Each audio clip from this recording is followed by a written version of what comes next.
জড়িত ছিল তাদের বিচারটা করবে। এখন কথা হচ্ছে কি, ওই যে ঘূর্ণাবর্তের কথাটা বললাম আপনাকে, যে আমরা একটা ভিসিএস সাইকেলের মধ্যে পড়ে গেছি। এখন সাইকেলটা হলো কিরকম, আপনি কমান্ডটাকে ফেল করে দিচ্ছেন। আপনি যেটা বললেন যে আপনারা কি ধরনের সেনাবাহিনী যারা নিজকে রক্ষা করতে পারেন না, আমি তো রক্ষা করতে পারবো না, আমি সুশৃঙ্খল বাহিনী, আমার কমান্ডকে আপনি ফেল করাই দিচ্ছেন। আমার কমান্ডার তো আমাকে অর্ডার দিচ্ছে না। সুতরাং I have to choice, love it or leave it. আমি হয় সেনাবাহিনীতে চাকরি করবো, নাহলে আমি ছেড়ে চলে আসবো।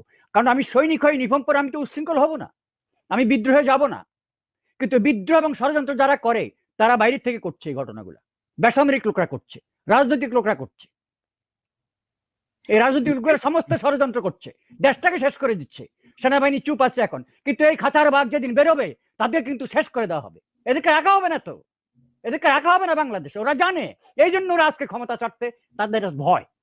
ওরা জানে তারা আর টিকতে পারবে না বাংলাদেশে। এই দেশের সাথে বেইমানি করেছে, বিশ্বাসঘাতকতা করেছে, ট্রিজন করেছে।